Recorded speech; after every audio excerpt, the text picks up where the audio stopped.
Amado Dios, aquí estamos, Señor, un domingo más, Padre, firmes en tu palabra, Señor. Gracias por cada vida que está presente acá, Señor. Gracias por este tiempo que nos regalas, Señor, en tu palabra, Señor, bendita palabra. Ayúdanos a verte en esta mañana, Señor, que no nos distraiga nada, Señor, que nuestras mentes estén mirándote a ti, Señor, porque tú eres un soberano Dios, Señor, soberano en nuestras vidas, Señor. No hay nada que esté fuera de tu control, Señor. No hay nada que estemos atravesando que te haya sorprendido, Señor. Sosténnos, Señor. Sosténnos en esta mañana, Padre, para poder hablar tu palabra, Señor. Ayúdame a mí en este día, Señor, para que pueda dar tu palabra con fidelidad, Señor. A pesar de mis luchas, a pesar de mis debilidades, Señor, me rindo a tus pies, Señor. Tuyo es el poder, Señor. Tuya es la gloria, no del hombre, Señor. Gracias, Padre, por esta mañana. Y gracias, Señor, por mantenernos firmes en tu verdad. En el nombre de tu amado Hijo Jesús. Amén. Pueden tomar asiento, mis queridos hermanos, y en esta mañana estamos en el capítulo 13 de Marcos, del Evangelio según Marcos, y los que hemos estado llevando domingo a domingo este Evangelio, y los que estamos leyendo la Biblia también día a día, vamos a ver lo que el Espíritu Santo nos quiere hablar en esta mañana. Y en esta mañana, pues, el título de la prédica es Cuando el Rey cuando el Rey aparezca, esperanza, certeza y vigilancia. Eso es lo que tenemos que hacer. Esperanza, certeza y vigilancia. Hoy día vamos a ver el capítulo 13, los versos del 24 al 37. Y vamos a hacer como todos los domingos, hacemos una pequeña introducción general para ir hacia el camino del capítulo 13 que vamos a tocar, ya la última parte de este capítulo. Vamos a ver un contexto inmediato de Marcos 13 del 1 al 23. Y en la primera parte vamos a hablar sobre los versos del 24 al 31, que es: la historia no termina en ruinas, sino en gloria. Amén. Y la pregunta que va a contestar este texto es: ¿cómo sabremos que el verdadero rey ha llegado? Esa es una pregunta que el texto nos los va a contestar. En la segunda parte vamos a ver los versos del 32 al 37, donde básicamente vamos a ver: velad, el día y la hora nadie lo sabe. Y la pregunta que responde el texto es: si no sabemos cuándo vendrá, ¿cómo debemos vivir mientras esperamos? Es la pregunta. Y vamos a hacer una conclusión y una aplicación, como siempre lo hacemos. Veamos en la introducción general, camino hacia este capítulo 13, segunda parte. Para comprender Marcos 13 debemos mirar el recorrido previo del Evangelio según Marcos. Marcos, de los capítulos 1 al 8, nos responde la pregunta: ¿quién es Jesús? Desde el inicio se declara que Jesucristo es Hijo de Dios. Tenía autoridad y tiene autoridad sobre demonios, autoridad sobre la enfermedad, autoridad sobre la naturaleza, autoridad para perdonar pecados. Sin embargo, la pregunta persiste: ¿quién es realmente este? Esa es la pregunta que persistía. En el capítulo 8, Pedro confiesa que Él es el Cristo. Pero inmediatamente Jesús anuncia su sufrimiento, que tenía que padecer. Aquí se revela un patrón. Gloria, sí, pero pasando por la cruz. Gloria, sí, pero pasando por la cruz. Marcos capítulos 9 y 10 nos va a mostrar el camino del siervo y nos ha mostrado. Jesús enseña que el primero es el servidor, totalmente contrario a lo que el mundo nos enseña. El Mesías no conquista con espada, sino con entrega. Marcos capítulo 11 y 12 es la confrontación en Jerusalén. Jesús entra a Jerusalén, purifica el templo, desenmascara la hipocresía religiosa que había, anuncia juicio sobre el sistema corrupto. La tensión crece, el rechazo se intensifica, el liderazgo religioso endurece su corazón, más aún.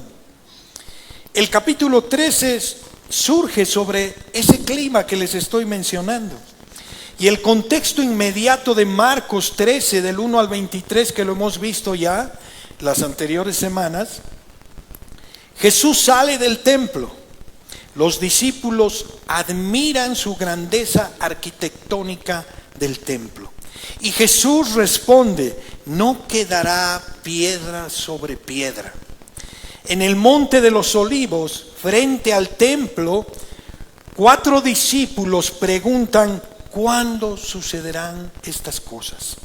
Jesús responde describiendo: habrá falsos cristos, guerras, persecuciones, traiciones, la abominación desoladora, tribulación sin precedentes.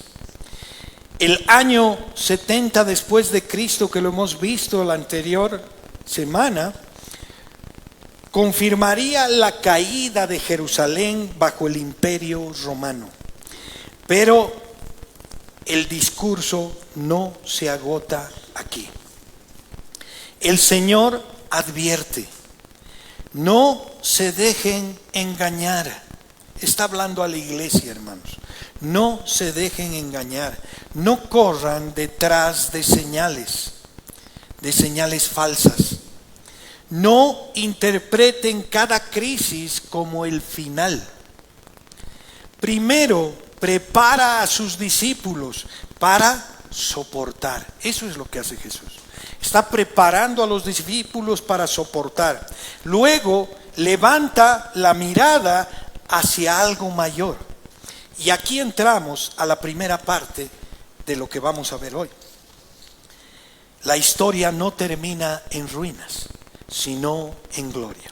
Y vamos a leer los versos del 24 al 31 del capítulo 13. Pero en aquellos días, después de aquella tribulación, el sol se oscurecerá y la luna no dará su resplandor, y las estrellas caerán del cielo, y las potencias que están en los cielos serán conmovidas. Entonces verán al Hijo del Hombre, que vendrá en las nubes con gran poder y gloria. Y entonces enviará sus ángeles y juntará a sus escogidos de los 4 vientos, desde el extremo de la tierra hasta el extremo del cielo. De la higuera aprended la parábola. Cuando ya su rama está tierna y brotan las hojas, sabéis que el verano está cerca. Así también vosotros, cuando veáis que suceden estas cosas, conoced que está cerca, a las puertas. De cierto os digo que no pasará esta generación hasta que todo esto acontezca. El cielo y la tierra pasarán, pero mis palabras no pasarán. La pregunta que responde el texto es: ¿cómo sabremos que el verdadero rey ha llegado? Porque habrán falsos cristos. Primero, después de la devastación, la mirada se eleva. Se eleva. Jesús no deja a los suyos atrapados en la tragedia. Tras hablar de tribulación, ahora apunta un desenlace glorioso. La historia no termina en ruinas, termina en una revelación. El universo en movimiento, hermanos. El 24 y 25 dice: pero en aquellos días, después de aquella tribulación, el sol se oscurecerá y la luna no dará su resplandor, y las estrellas caerán del cielo, y las potencias que están en los cielos serán conmovidas. El lenguaje es cósmico. Cuando Dios sacude lo que parece inmovible, que no se va a destruir, está hablando del cosmos.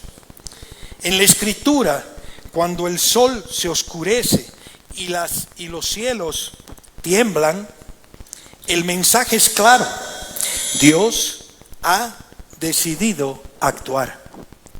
El sol representa estabilidad. La luna representa orden. Las estrellas representan permanencia. Son símbolos de lo que el ser humano considera firme. ¿Quién piensa que el cielo no va a estar mañana? ¿Quién piensa que el sol va a desaparecer? Cuando Jesús dice que todo esto será conmovido, está diciendo algo radical. Lo que ustedes creen permanente no lo es. No lo es. Eso nos está diciendo. Lo único permanente es el Rey. Lo único. Eso golpea nuestra falsa seguridad. Tenemos cada uno de nosotros una falsa seguridad. Nosotros confiamos en sistemas económicos, estructuras políticas, instituciones religiosas, estabilidad cultural.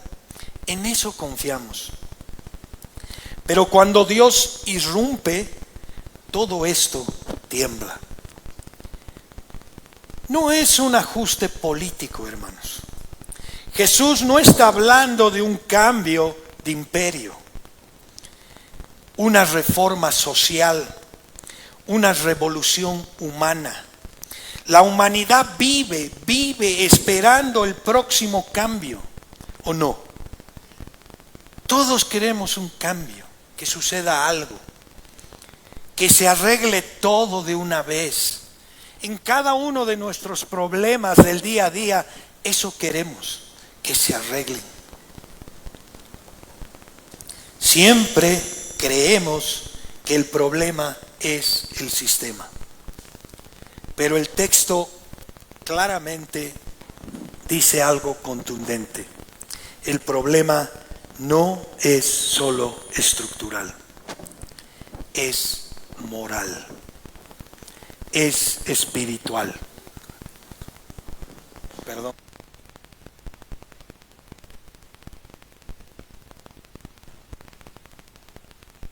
¿Así? ¿Me escuchan o no? Voy a gritar un poco más fuerte. El problema, como les decía, no es solo estructural, es moral, es espiritual, es cósmico, hermanos. Y la solución no será humana. No tenemos que buscar solución humana. Cuando el Hijo del Hombre venga, no será una negociación. Será una revelación, no será una campaña, será una coronación. La creación está respondiendo porque reconoce al Rey de Reyes. La creación reacciona porque el Creador. La primera vez Cristo vino en humillación.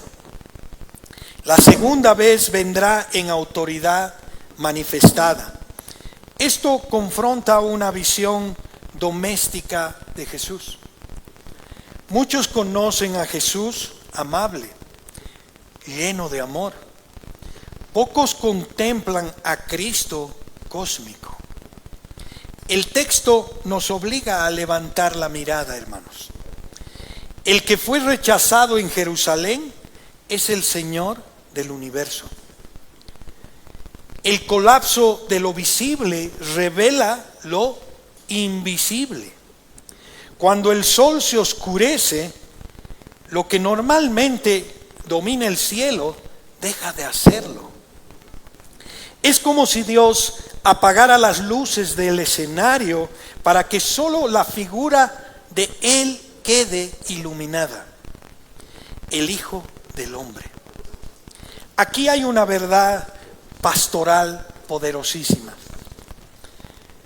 Dios a veces sacude nuestras estrellas personales, oscurece lo que nos da seguridad, permite que lo que parecía firme se derrumbe. ¿Por qué? ¿Por qué? ¿Por qué permite?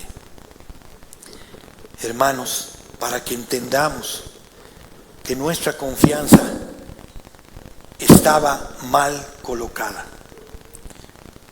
Está mal colocada nuestra confianza. Si nuestra estabilidad depende de lo creado, tarde o temprano va a temblar. Si dependemos del Rey de Reyes, vamos a permanecer. La intervención pública de Dios, el texto insiste en algo decisivo: será visible. Visible. No será un susurro místico, no será una experiencia privada, no será una interpretación teológica, será evidente la venida del Hijo del Hombre. La historia tendrá un punto culminante y eso cambia la manera de vivir ahora. Porque si Dios irrumpiera públicamente como juez y rey, entonces toda justicia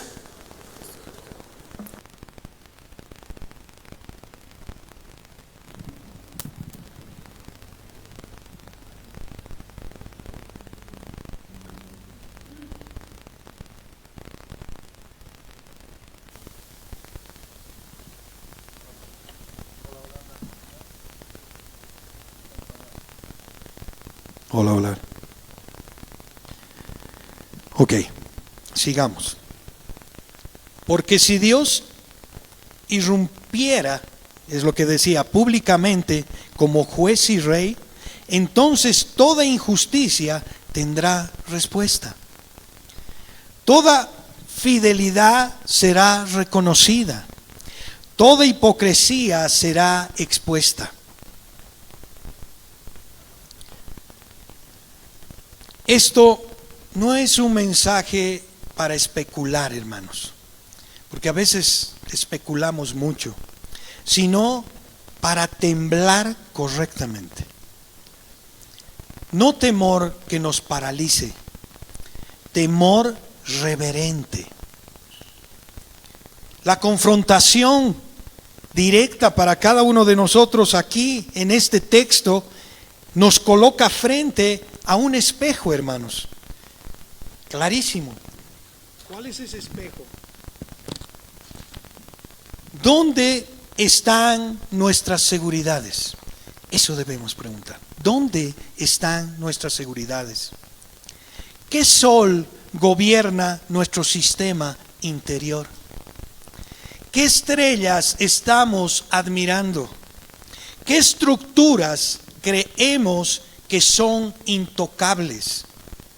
El día que Cristo irrumpa, todo lo que no está alineado con él será sacudido.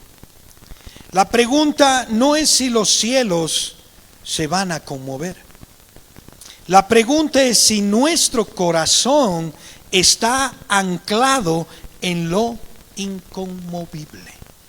¿Dónde está nuestro corazón? Y aquí viene la aplicación directa a nosotros, a nuestro corazón. Este lenguaje cósmico que está hablando la palabra nos busca o nos agrada que como una mirada apocalíptica, ¿sí? Busca más bien una urgencia espiritual en nuestro corazón en vez de especularla. Si el universo mismo reacciona ante su venida, ¿cómo podemos ser indiferentes? Si la creación se estremece en la venida del Hijo del Hombre, ¿cómo podemos estar espiritualmente dormidos? Si el Rey irrumpiera, como hemos dicho públicamente, ¿cómo podemos seguir organizando la vida como si Él fuera algo opcional? El sol se oscurece, la luna se apaga, las estrellas caen y entonces aparece el Rey. No es el colapso del mundo, hermanos, es la coronación visible de Cristo. La historia no está fuera de control, no lo está. Está dirigida hacia un momento glorioso. Pero ese día revela dónde está nuestro corazón. Ese día va a revelar dónde está mi corazón y tu corazón. Porque cuando lo creado sea sacudido, solo va a permanecer lo que está siendo edificado por Él. Y esa es la pregunta que debemos respondernos cada uno de nosotros cuando preparo el tema. Vienen tantas preguntas. ¿Estoy anclado en lo que será conmovido en este mundo? ¿O en el Rey que jamás será removido? ¿Dónde estoy anclado? Hermanos, la venida es visible del Hijo del Hombre, como dice el versículo 26. Verán, dice, al Hijo del Hombre viniendo de las nubes con gran poder y gloria. Verán. Aquí no hablamos del año 70 después de Cristo. No estamos hablando de ese año. Aquí estamos hablando de un evento culminante.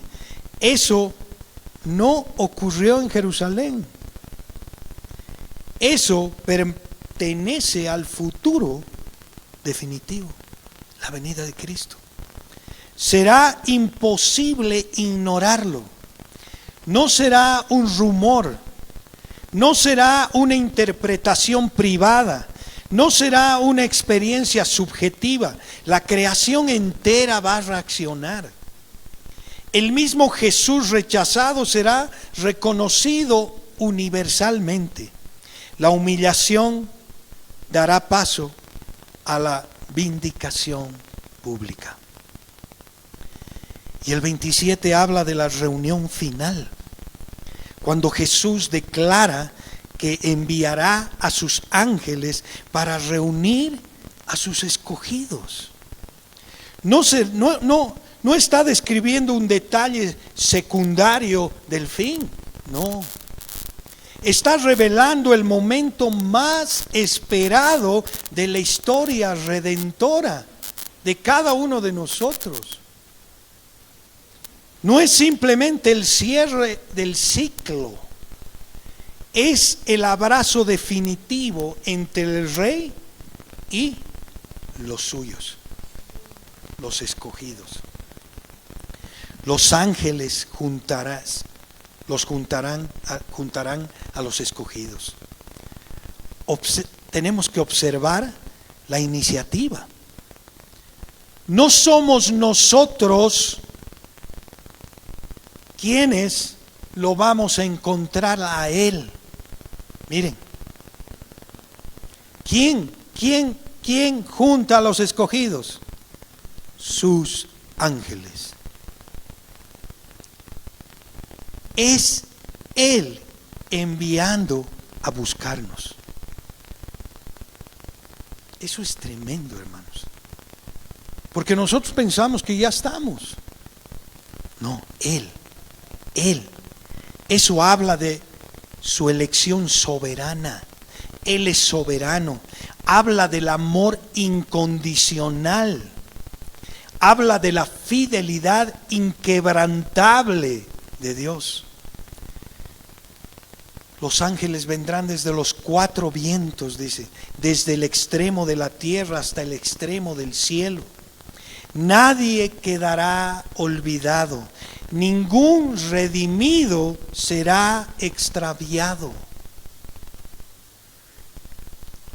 Ninguna historia fiel terminará en anonimato.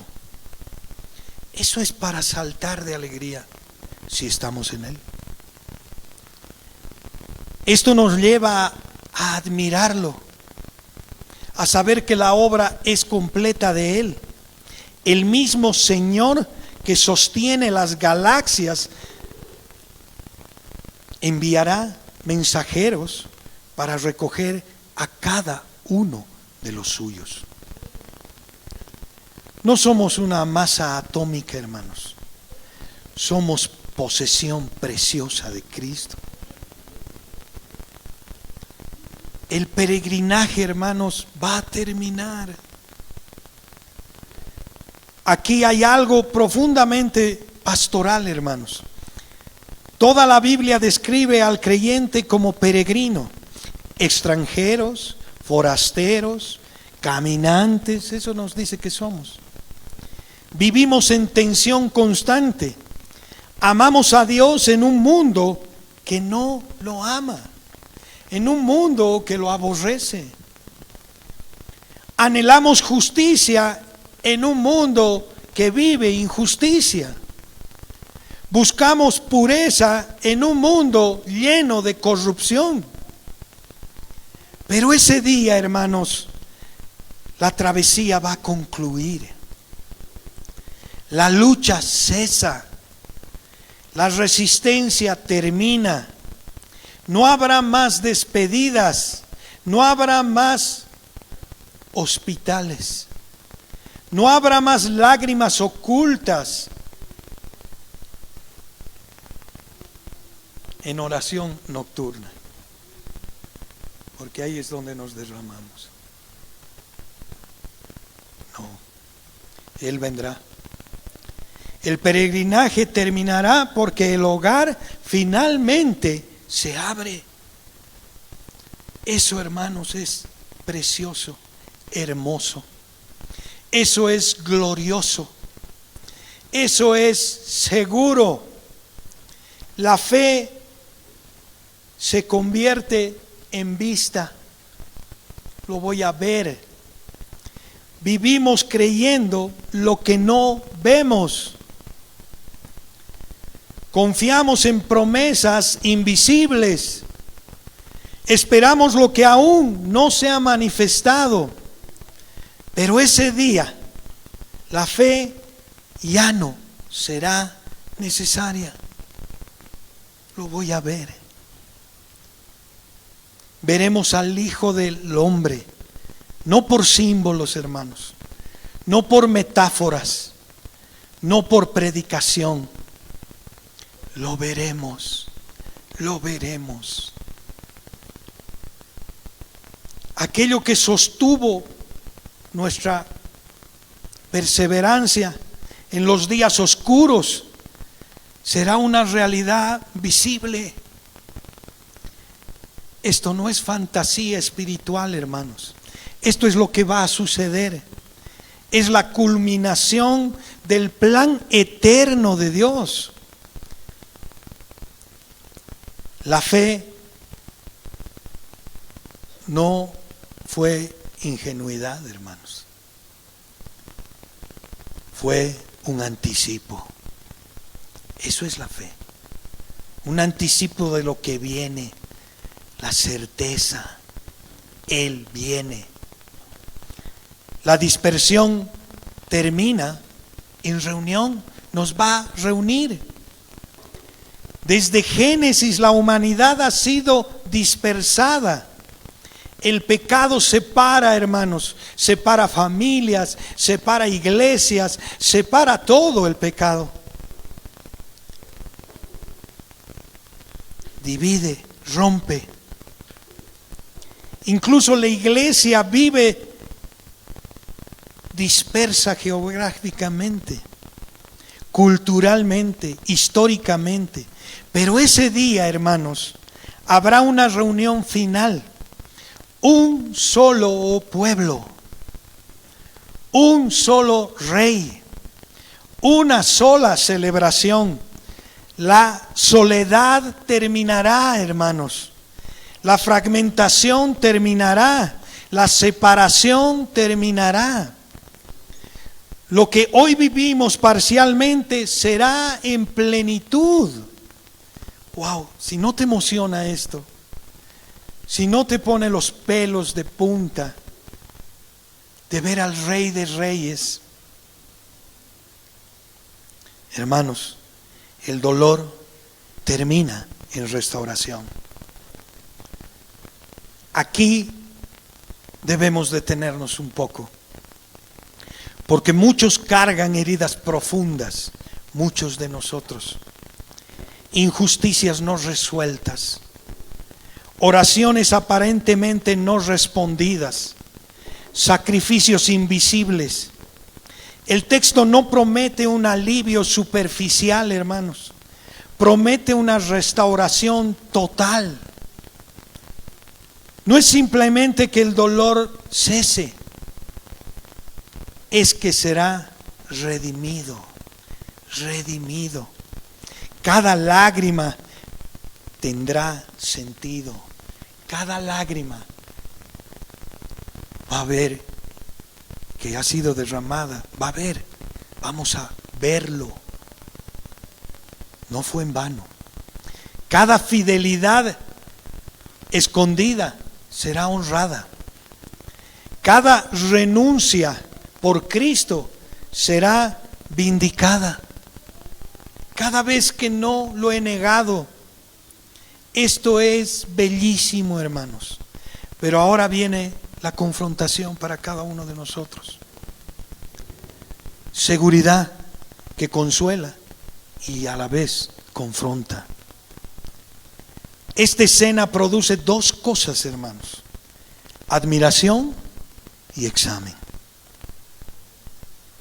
No podemos solo admirarnos si no nos examinamos.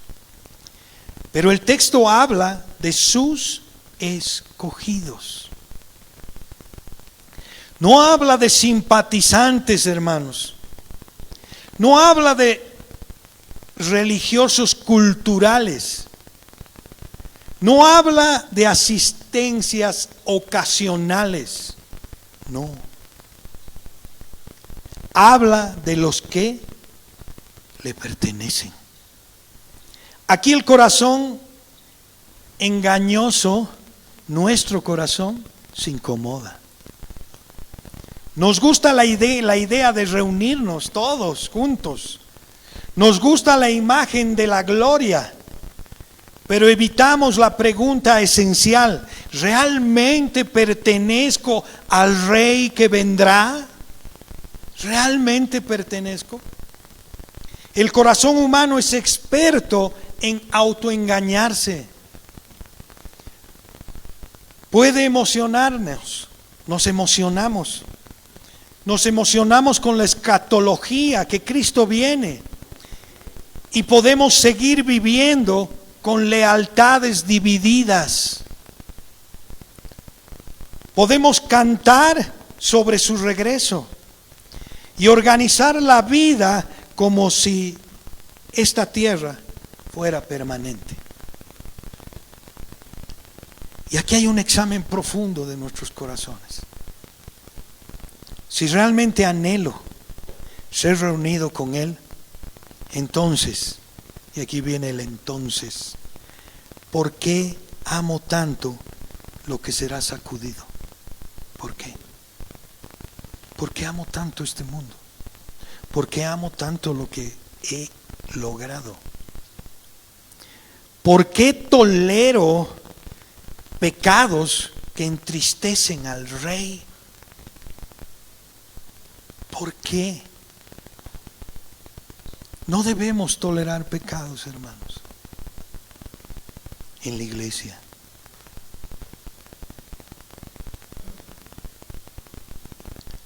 ¿Por qué postergo la obediencia? ¿Por qué? Si no nos preguntamos eso, hermanos, estamos siendo una iglesia dormida. ¿Por qué mi esperanza se enfría con tanta facilidad? ¿Por qué? La reunión futura exige fidelidad presente. No se trata de perfección impecable, hermanos. No estamos hablando de eso. Se trata de una dirección clara. Los escogidos no son los que nunca caen. Son los que perseveran mirando al Rey a pesar de. Esto, hermanos, verdaderamente será bellísimo, pero no es neutral. Ese día será glorioso para los que permanecen, pero será revelador para todos. La misma manifestación que trae descanso a unos expondrá la ser superficiales a otros. Si estoy siendo superficial. Por eso, esta promesa no solo nos debería emocionar, nos debería purificar. Sí, seremos reunidos con Él.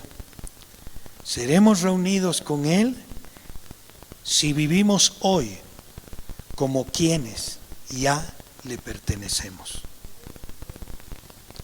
Los ángeles juntarán a los escogidos. El peregrinaje terminará. La fe se convertirá en vista. La dispersión terminará en reunión. El dolor terminará en restauración. Eso es una esperanza firme. Pero también es una invitación urgente. Porque la pregunta no es si ese día será glorioso. La pregunta es si nuestro corazón está alineado con el Rey que vendrá. Y si realmente anhelamos esa reunión, entonces nuestra vida presente debe reflejar que ya somos suyos. Eso deberíamos reflejar.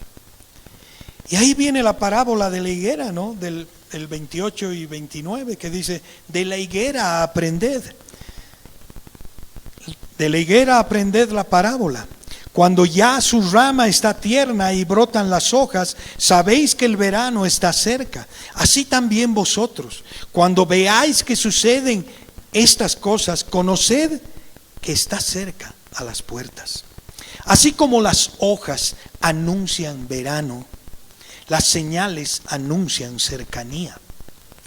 Cuando Jesús presenta la parábola de la higuera en el Evangelio según Marcos capítulo 13, no abre la puerta a candelarios secretos, ¿no? O sea, no, me va a dar la fecha, no. Establece un principio espiritual. No vivan obsesionados por fechas. A veces estamos obsesionados. ¿Cuándo va a ser esto? Vivan, nos está diciendo, vivan despiertos a los tiempos, a lo que está pasando. tiempos, no fechas. Y eso confronta directamente nuestra tendencia humana. Nosotros especulamos fechas. ¿Por qué especulamos fechas? Porque nos da el control. El ser humano quiere saber cuándo va a suceder, como le preguntaron sus discípulos. Porque saber cuándo da ilusión de dominio. Si supiéramos el día exacto, hermanos, ajustaríamos, estoy seguro, cada una de nuestras conductas en el último momento. Organizaríamos arrepentirnos estratégicamente. Pondríamos obediencia, más bien postergaríamos obediencia antes que venga. Hasta que venga, ese día voy a obedecer, antes que venga, porque ya sé el día y la hora. Pero Jesús ha cerrado la puerta de esa posibilidad. Nos revela. No nos revela. Revela más bien el carácter del tiempo. Porque el problema no es falta de información, hermanos. Es falta de un discernimiento espiritual. No estamos discerniendo. El discernir tiempos implica sensibilidad espiritual, implica conexión con Él. Discernir no es calcular, es percibir, es leer la realidad con ojos bíblicos. No me han dicho, no, Biblia. Ahí está la verdad. Es interpretar la historia bajo la soberanía de Dios. Muchos saben analizar noticias, hermanos. Pocos saben examinar su corazón. Jesús no dijo, aprendan cronología profética. Dijo, aprendan de la higuera. Aprendan de la higuera. Cuando brotan las hojas, sabemos que el verano está cerca. No necesitas fecha exacta para entender la estación.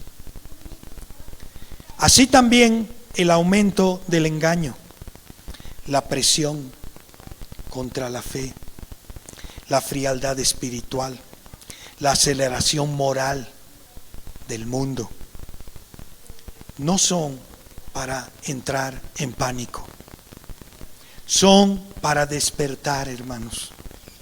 La obediencia, o diré la obsesión por fechas, puede ser evasión espiritual.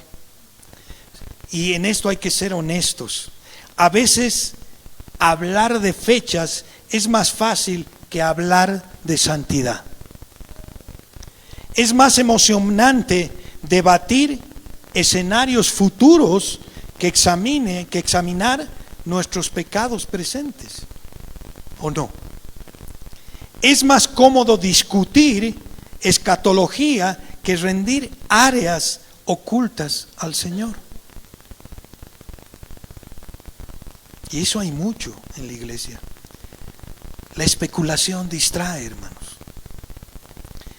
El discernimiento transforma vidas. Jesús no quiere curiosos apocalípticos. No. Quiere fidelidad perseverante. Discernir tiempos exige revisar prioridades. Si el rey está a las puertas, entonces, ¿por qué vivimos como si tuviéramos siglos por delante? ¿Por qué acumulamos como si nada fuera a terminar? ¿Por qué postergamos reconciliaciones? ¿Por qué? ¿Por qué nos enfriamos en la oración? Discernir tiempo significa vivir con urgencia sobria, no con ansiedad, no con histeria, no con conspiraciones, no debemos vivir más bien con una urgencia santa a lo que viene. El verdadero problema no es la ignorancia, es la tibieza, hermanos. Jesús no critica a los discípulos por no saber el día, los confronta por la posibilidad de dormir. El peligro no es falta de datos, es insensibilidad espiritual. Podemos conocer, como les digo, hermanos, escatología, y aún así estar adormecidos. Podemos predicar sobre el regreso de Cristo y vivir atrapados en lo temporal. El discernimiento verdadero produce vigilancia, produce pureza, produce expectativa, produce perseverancia.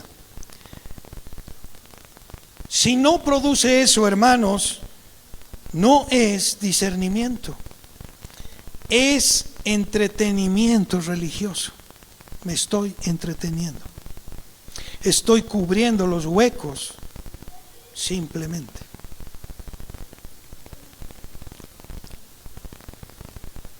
Y esto confronta a mi corazón. ¿Cómo no va a confrontar si yo me pregunto, estoy más interesado en teorías que en obedecer? ¿En qué estás más interesado?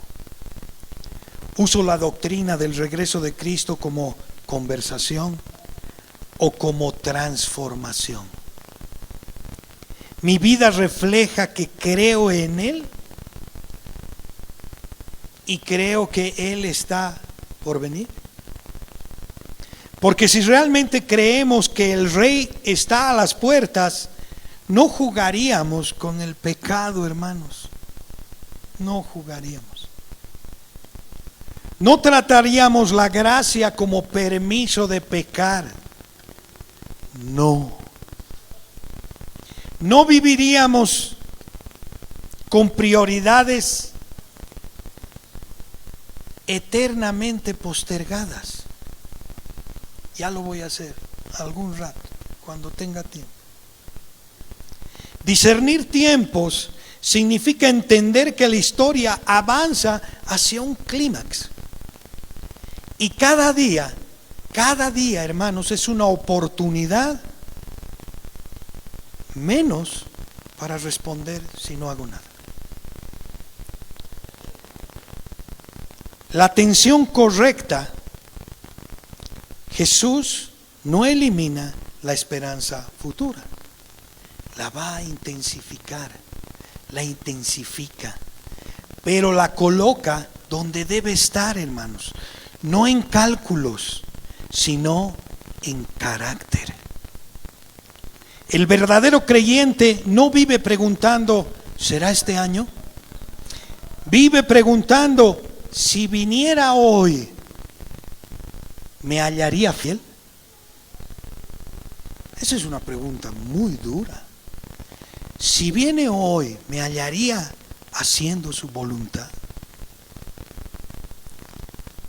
Especular fechas puede inflar el intelecto. Discernir tiempos purifica el corazón. Jesús no nos llama a descifrar el calendario del cielo. Nos llama a vivir como ciudadanos del cielo. La pregunta no es si sabemos identificar señales. La pregunta es si nuestra vida demuestra que entendemos la estación. Porque el Rey no pregunta por cálculos, no. Pregunta cómo vivimos mientras esperamos su llegada. Y en el 30 dice, de cierto os digo que no pasará esta generación hasta que todo esto acontezca. La generación que oyó a Jesús, la caída de Jerusalén, nos confirma, hermanos, que su palabra es infalible. Infalible. Lo que ya se cumplió garantiza lo que falta. El 31 dice, el cielo y la tierra pasarán, pero mis palabras no pasarán. Todo lo que hoy parece sólido va a desaparecer. Gobiernos, economía, imperios, pero la palabra va a permanecer. Y esto nos lleva a una confrontación a nuestro corazón. Y aquí el texto nos está exponiendo. Decimos creer en su regreso, ¿verdad? ¿Quién no cree en su regreso? Levante la mano, ¿quién no cree que va a regresar Cristo? Bueno, todos creemos que va a regresar Cristo. Decimos creer en su regreso, pero organizamos la vida como si nunca fuera a suceder. Postergamos obediencia, priorizamos lo temporal, vivimos distraídos, la esperanza se enfría. Tanto tiempo, dicen que ya viene, pero no viene. Seguiré haciendo nomás esto.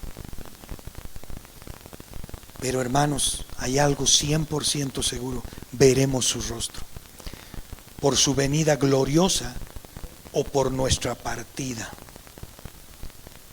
por nuestra muerte. La cita, hermanos, es 100% seguro. Y esto me lleva a la segunda parte, donde vamos a leer del 32 al 37, donde dice: velad, el día y la hora nadie lo sabe. Pero de aquel día, de la hora y de la hora nadie sabe, ni aun los ángeles que están en el cielo, ni el Hijo, sino el Padre. Mirad, velad y orad, porque no sabéis cuándo será el tiempo. Es cuando el hombre que yéndose lejos, es como el hombre que yéndose lejos dejó la casa y dio autoridad a sus siervos, y a cada uno su obra, y al portero mandó que velase. Velad pues, porque no sabéis cuándo vendrá el Señor de la casa, si al anochecer o a la medianoche, o al canto del gallo, o a la mañana, para que cuando venga de repente no os halle durmiendo. Lo que a vosotros digo, a todos lo digo: velad. Amén. Si no sabemos cuándo vendrá, ¿cómo debemos vivir mientras esperamos? Hay un límite en el 32 nos dice, hay un límite de conocimiento. Ni los ángeles, dice, ni el Hijo. El Hijo, cuando se refiere al Hijo, es en la humillación. Cuando vino la primera vez, no sabía, ni el Hijo, solo el Padre.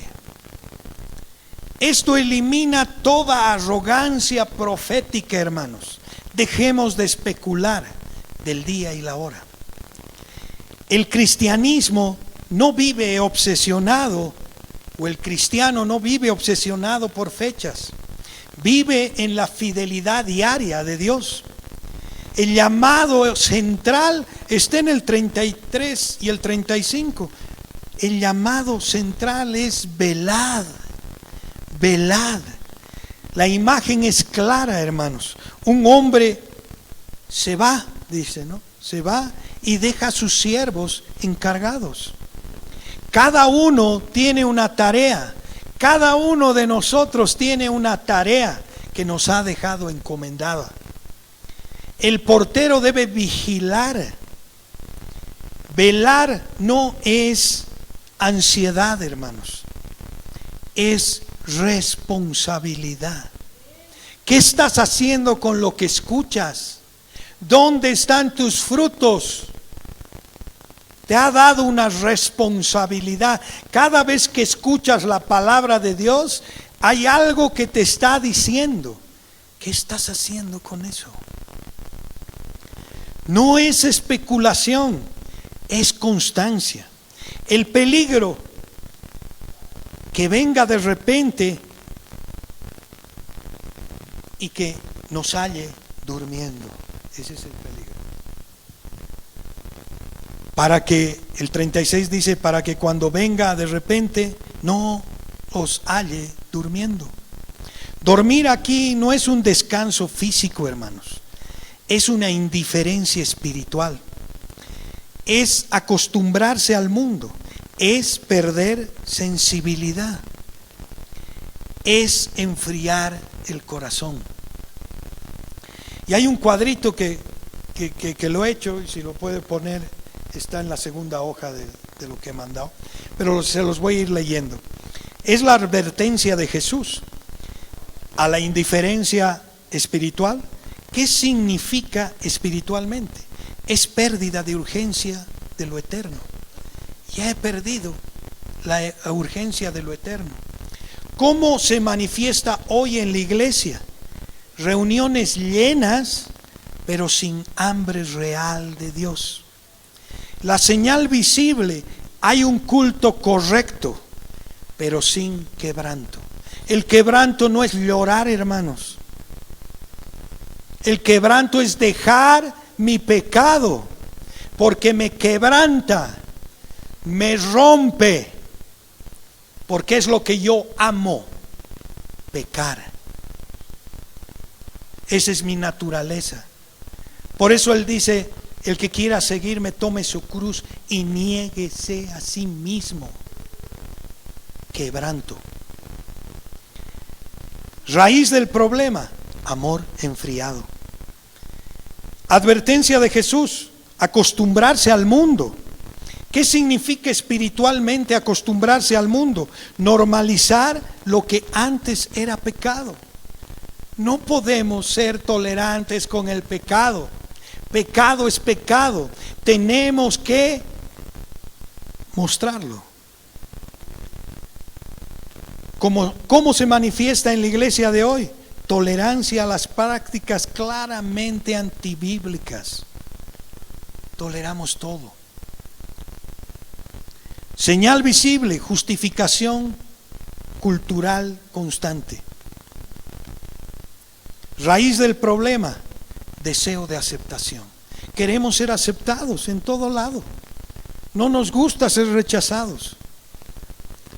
Advertencia de Jesús, perder sensibilidad. ¿Qué significa espiritualmente? No percibir la voz del Espíritu Santo. ¿Cómo se manifiesta hoy en la iglesia? Decisiones ministeriales basadas solo en estrategia.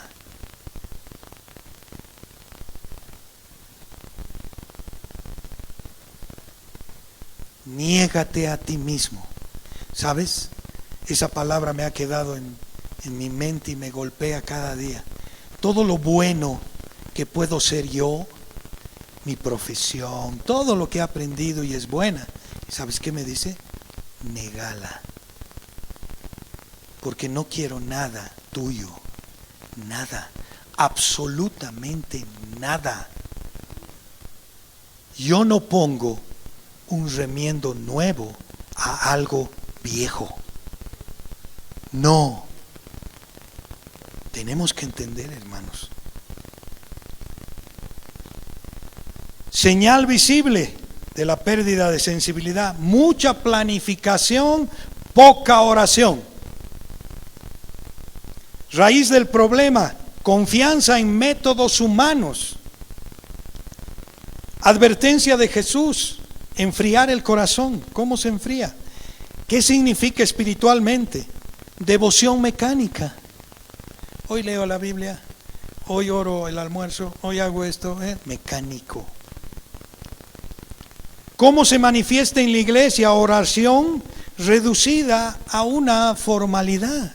Oro por formalidad. Señal visible: actividad sin pasión, sin fuego, no hay el espíritu. Raíz del problema: rutina espiritual. Advertencia de Jesús: vigilancia debilitada. Significa espiritualmente falta de discernimiento doctrinal. ¿Cómo se manifiesta hoy en la iglesia? Popularidad del mensaje sin profundidad bíblica. Señal visible, preferencia por lo emotivo sobre lo verdadero. La raíz es el desprecio por la sana doctrina. Ya no, tenemos que volver a la sana doctrina, y eso es volver a la palabra, a la Biblia, a su palabra. Esperanza debilitada, la advertencia de Jesús. ¿Qué significa espiritualmente? Escasa expectativa de regreso de Cristo. ¿Cómo se manifiesta en la iglesia de hoy? Enfoque casi exclusivo en bienestar presente. Señal visible, sermones centrados solo en el éxito personal. Raíz del problema, mentalidad temporal. El dormir espiritualmente no siempre se ve como rebeldía abierta, hermanos. Se ve como una normalidad religiosa. Y tenemos que tener cuidado en esa normalidad. No es negar a Cristo. Es vivir como si su regreso no fuera seguro. Hoy podemos tener iglesias organizadas, pero poco vigilantes.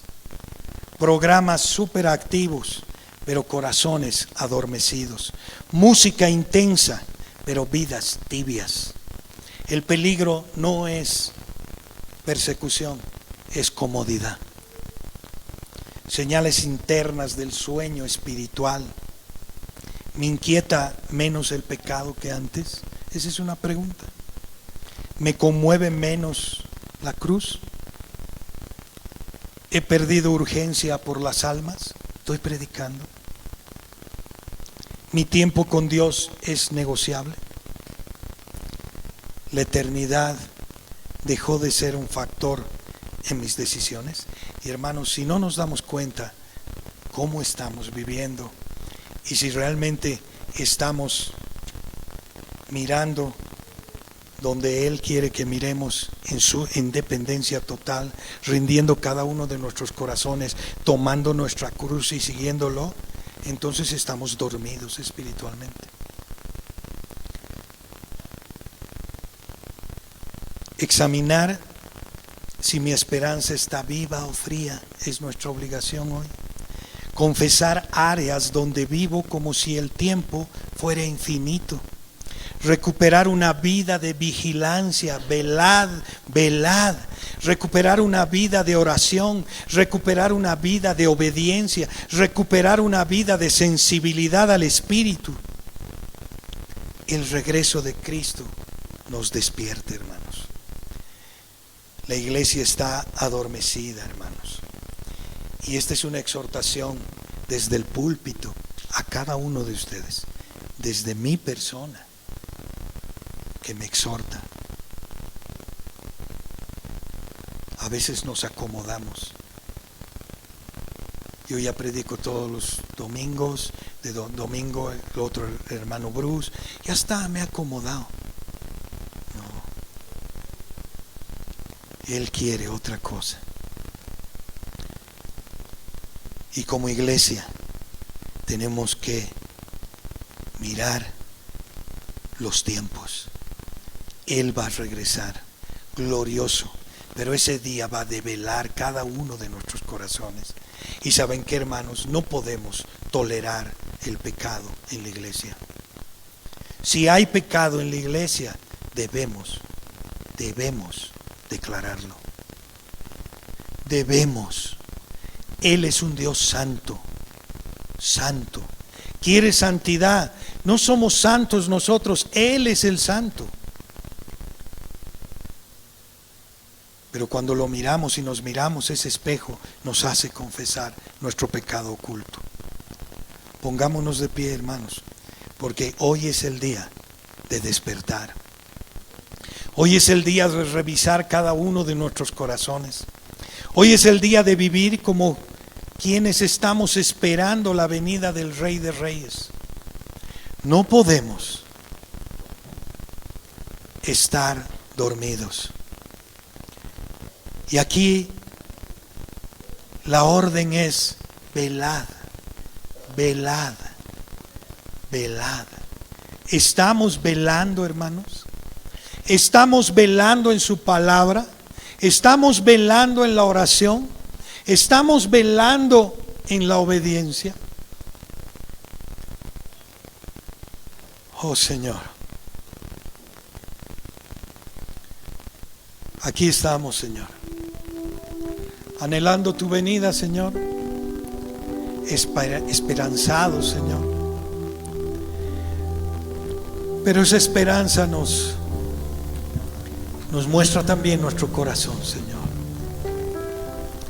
Yo sé que cada uno de nosotros tenemos algo ahí adentro, Señor, que no hemos confesado. Hay algo en lo que está nuestra seguridad. Y quiero decirlo, Señor. Y no eres tú, Señor. No eres tú. Pero si yo no lo confieso, Señor, si yo no confieso mi pecado o mi seguridad en la que estoy poniendo mi vida, Señor, tú no puedes hacer nada, Señor. Yo quiero confesarte hoy, Señor, que dejo en tus manos mi vida. Renuncio a mí mismo, Señor. Renuncio a lo que pienso que es seguro. Renuncio a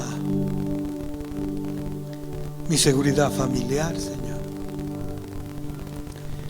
a mi estabilidad económica, Señor.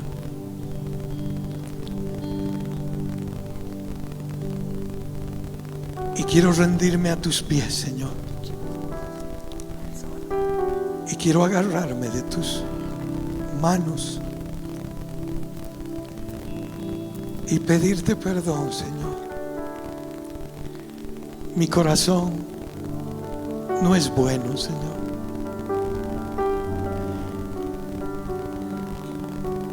A pesar de que te conozco, Señor, ese corazón sigue ahí. Sigue hablándome, Señor. Ayúdame, Señor, a tomar mi cruz, a negarme a mí mismo, a negarme a lo que yo he aprendido, Señor, a negarme de toda mi experiencia, Señor, y saber que eres tú, que me has hecho nuevo. Ayúdame a manifestar tu vida a través de mi vida, como de cada uno de mis hermanos, Señor. Ayúdanos como iglesia, Señor, a no tolerar el pecado, Señor. Ayúdanos a descansar en ti en tiempos de tormenta, Señor. Ayúdanos a mirarte y saber que tú sabes por qué estamos atravesando la tormenta, Señor. Pero tú nos vas a conducir. Tú nos llevas. Tú nos has escogido, Señor. Y no vas a perder a uno de nosotros, Señor. Y eso no nos hace dormir, Señor, sino más bien nos hace velar. Ayúdanos a velar, Señor. A velar en tu palabra, Señor. Ayúdanos, Señor. Bendito Dios. Gracias, Señor. En el nombre de tu amado Hijo Jesús. Amén y amén.